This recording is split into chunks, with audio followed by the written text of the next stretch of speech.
Hello viewers, welcome to our channel Siri kitchen. ಇವತ್ತಿನ ನಮ್ಮ ಸಿರಿ ಕಿಚನ್ನಲ್ಲಿ ಗೋಬಿ ಮಂಚೂರಿಯನ್ನು ಹೇಗೆ ಮಾಡೋದು ಅಂತ ತೋರಿಸ್ಕೊಡ್ತಿದ್ದೀನಿ. ಮನೆಯಲ್ಲೇ ಸಖತ್ ಟೇಸ್ಟಿಯಾಗಿ ಹಾಗೂ ಈಸಿಯಾಗಿ ಹೇಗೆ ಮಾಡೋದು ಅಂತ ನೋಡೋಣ ಬನ್ನಿ. ಮೊದಲಿಗೆ ನಾನಿಲ್ಲಿ ಒಂದು ಪಾತ್ರೆಯಲ್ಲಿ ನೀರಿಟ್ಕೊಂಡು ನೀರು ಬಿಸಿ ಆಗಬೇಕಾದ್ರೆ ಸ್ವಲ್ಪ ಉಪ್ಪು ಹಾಗೆ ಅರಿಶಿನ ಹಾಕೋತಿದ್ದೀನಿ. ನಂತರ ಗೋಬಿನ ಸಣ್ಣದಾಗಿ ಕಟ್ ಮಾಡಿಕೊಂಡು ಸ್ವಲ್ಪ ಬಾಯ್ಲ್ ಮಾಡ್ಕೋತಿದ್ದೀನಿ. ಇದರಿಂದ ನೀಟಾಗಿ ಇದು ಕ್ಲೀನ್ ಆಗುತ್ತೆ ಅಂತ. ನಂತರ ಒಂದು ಬೌಲಿಗೆ ಸ್ವಲ್ಪ ಮೈದಾ, ಕಾರ್ನ್ಫ್ಲೋರ್, ಚಿಲ್ಲಿ ಪೌಡರ್ ಮತ್ತು ಸ್ವಲ್ಪ ರುಚಿಗೆ ತಕ್ಕಷ್ಟು ಉಪ್ಪು ಹಾಗೆ ನೀರನ್ನು ಸೇರಿಸಿ ಮಿಕ್ಸ್ ಮಾಡ್ಕೋತೀನಿ. ಸ್ವಲ್ಪ ಮಿಕ್ಸ್ ಮಾಡ್ಕೋಬೇಕು, ಒಂದು ಕನ್ಸಿಸ್ಟೆನ್ಸಿ ಲೆವೆಲ್ ಬರೋವರೆಗೂ ಇದನ್ನು ನೀಟಾಗಿ ಮಿಕ್ಸ್ ಮಾಡ್ಕೊಳ್ಳೋಣ. ನಂತರ ನಾವು ಆಗಲೇ ಬಾಯ್ಲ್ ಮಾಡಿ ಇಟ್ಕೊಂಡಿರುವಂಥ ಗೋಬಿನ ಇದಕ್ಕೆ ಹಾಕೋತಿದ್ದೀನಿ. ಇವಾಗ ಇದನ್ನು ಒಂದು ಸಲ ನೀಟಾಗಿ ಮಿಕ್ಸ್ ಮಾಡ್ಕೊಳ್ಳೋಣ. ಇದು ಕಂಪ್ಲೀಟಾಗಿ ಮಿಕ್ಸ್ ಮಾಡಿ ಒಂದು 5 ನಿಮಿಷ ಹಾಗೆ ಬಿಡಬೇಕು. ನಂತರ ನಾವಿಲ್ಲಿ ಎಣ್ಣೆನ ಕಾಯ್ಲಿಕ್ಕೆ ಇಟ್ಕೊಂಡಿದ್ದೀನಿ. ಎಣ್ಣೆ ಕಾದ ನಂತರ ಒಂದೊಂದೇ ಗೋಬಿನ ಇದರೊಳಗಡೆ ಹಾಕ್ಕೊಂಡು ಫ್ರೈ ಮಾಡ್ಕೊಳ್ಳೋಣ. ಅಂದರೆ ಡ್ರೈ ರೋಸ್ಟ್ ಥರ ಮಾಡ್ಕೋಬೇಕು. ಇದನ್ನು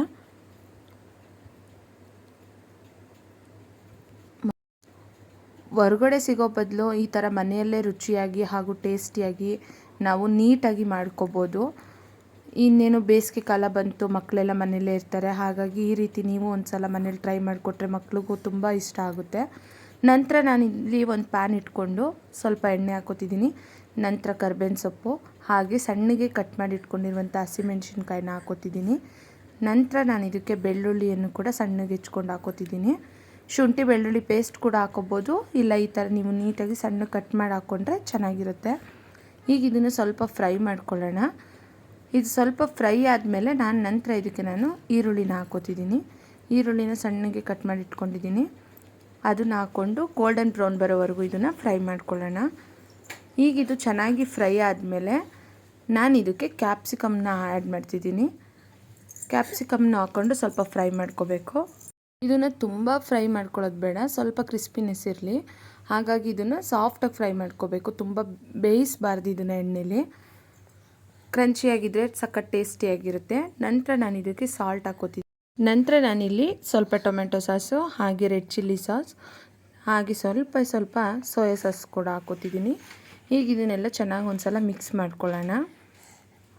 ಮಕ್ಕಳಿಗೆ ಈ ರೀತಿ ಮಾಡಿಕೊಡೋದ್ರಿಂದ ತುಂಬ ಇಷ್ಟಪಡ್ತಾರೆ ಹಾಗೂ ಮನೆಯಲ್ಲೇ ಮಾಡಿಕೊಂಡು ತಿನ್ಬೋದು ನಾವಿದನ್ನ.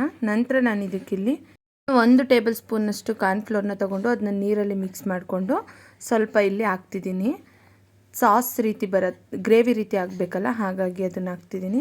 ನಂತರ ನಾನಿಲ್ಲಿ ಸ್ವಲ್ಪ ಚಿಲ್ಲಿ ಪೌಡರ್ ಹಾಗೆ ಧನಿಯಾ ಪೌಡರ್ ಮತ್ತು ಸ್ವಲ್ಪ ಗರಂ ಮಸಾಲ ಕೂಡ ಹಾಕ್ಕೊಂಡು ನೀಟಾಗಿ ಇದನ್ನು ಮಿಕ್ಸ್ ಮಾಡ್ಕೋತಿದ್ದೀನಿ.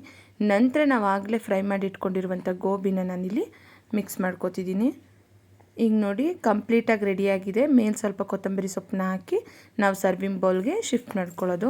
ನೋಡಿದ್ರಲ್ಲ ಫ್ರೆಂಡ್ಸ್, ಎಷ್ಟು ಈಸಿಯಾಗಿ ಹಾಗೂ ಸಖತ್ ಟೇಸ್ಟಿಯಾಗಿ ಗೋಬಿ ಮಂಚೂರಿ ಮಾಡೋದು ಅಂತ. ಈ ವಿಡಿಯೋ ಇಷ್ಟವಾದಲ್ಲಿ ಲೈಕ್ ಮಾಡಿ ಹಾಗೂ ಶೇರ್ ಮಾಡಿ.